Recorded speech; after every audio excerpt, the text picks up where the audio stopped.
Pomelo 1, sa tamis-asim, tsak kikiligin ang iyong katawan. Pomelo 2, patok, ipang negosyo.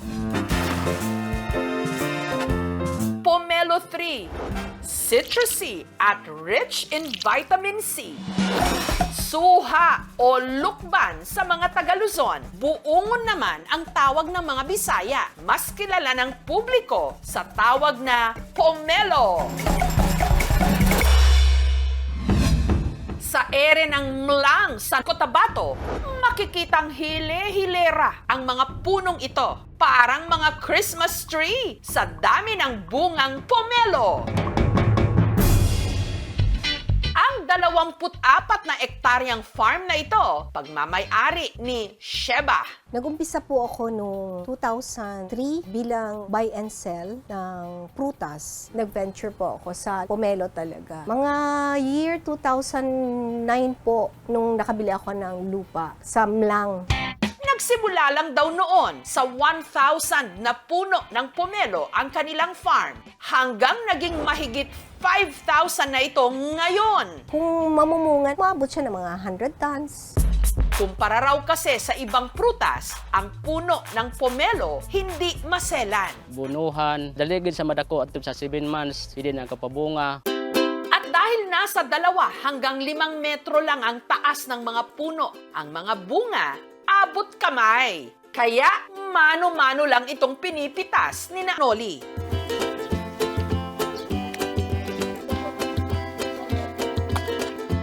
Habang yung mga nasa itaas naman, sinusungkit ng kawayang kinabitan ng net na kung tawagin, sibot.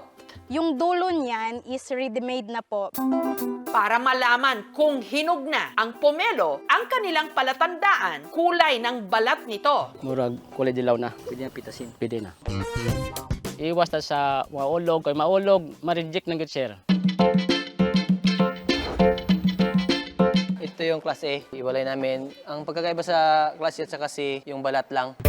3 klase ng pomelo ang naaani sa farm ni Sheba. Ang pinakamalaki, yung tinatawag nilang oversized, ang timbang 900 grams pataas. 400 to 500 grams naman ang bigat ng tinatawag nilang senyorita.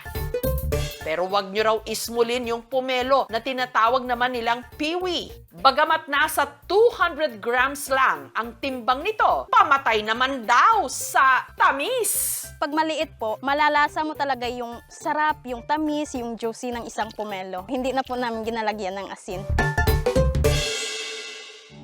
Nung una, naging maasim daw ang takbo ng business ni Sheba. Kaya lang kaming mabuhay ng kinikita namin noon. Kailangan mo maghigpit talaga para lang masustain mo lahat yung gastusin. Pero ang kanyang sakripisyo, kalaunan, nagbunga. Dahil sa katas ng pomelo, si Sheba nakapagpundar ng mga farm. Huwag mo sisirain yung tiwala ng tao kasi mahirap daw po maibalik.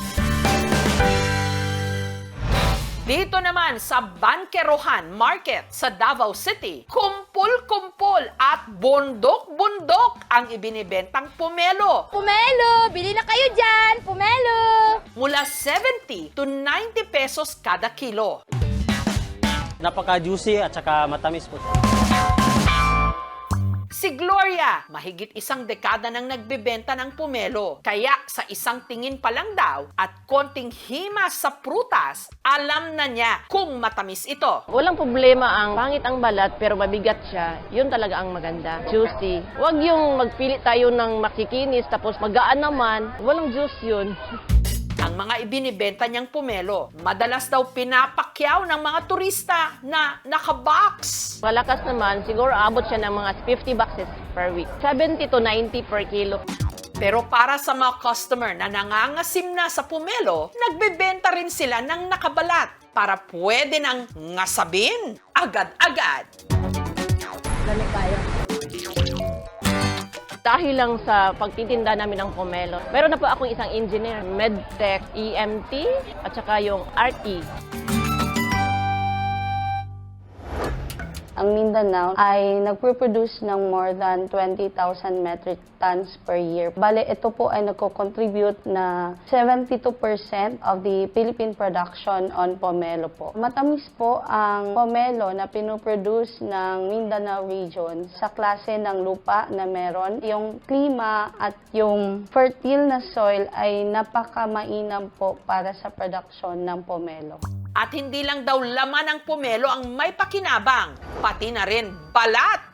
Katunayan, ang mga single mom na kasapi ng isang organisasyon sa bayan ng Mlang, ginagawa itong candy at jam. So, hugasan natin ng mabuti at saka balatan.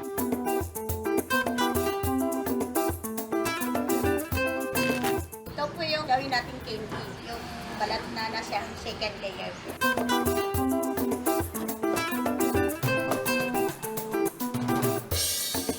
Prepare po tayo ng tubig at lagyan din ng asin.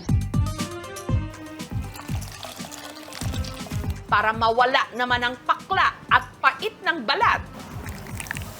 Sunod nila itong ibinabad sa soft drinks,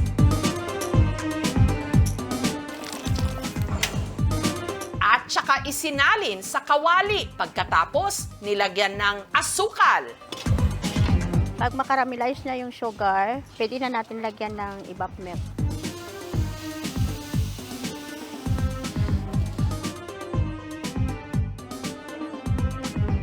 Kaon na yun! Sarap! Ang benta nila rito, 25 pesos kada garapon. Not too sweet. Yung texture niya parang gummy bear. Di mo akalain na balat ng isang pomelo. Ang pomelo, ginagawa rin palang palaman, pomelo jam. Ang binalatang pomelo, dinurog sa blender. Isang cup na sugar, 1:1 po tayo. Iniluto sa mainit na kawali. Uukayin po namin ito ng 10 minutes. Para hindi masunog, walang tigil dapat ang paghalo. Naging sticky na siya. Pwede na natin ilagay sa tinapay. 100 pesos ito kada garapon. Fresh ang strawberry jam. Mabilis din siya matunaw sa lalamunan. Ito po ay nakakatulong sa pag-aaral ng aming mga anak at sa kailangan namin pang-araw-araw. Yung pinaka-importanteng makukuha po natin na sustansya dito ay yung vitamin C. Punong-puno po ito ng antioxidant properties sa tumutulong para labanan po ng katawan yung impeksyon. Sa dami ng benepisyo at negosyo na pwedeng mamunga mula sa Pomelo 1, Pomelo Melo 1, tsak na hindi sasakit ang inyong ulo! Thank you for watching, mga kapuso. Kung nagustuhan niyo po ang videong ito, subscribe na sa GMA Public Affairs YouTube channel. And don't forget to hit the bell button for our latest updates.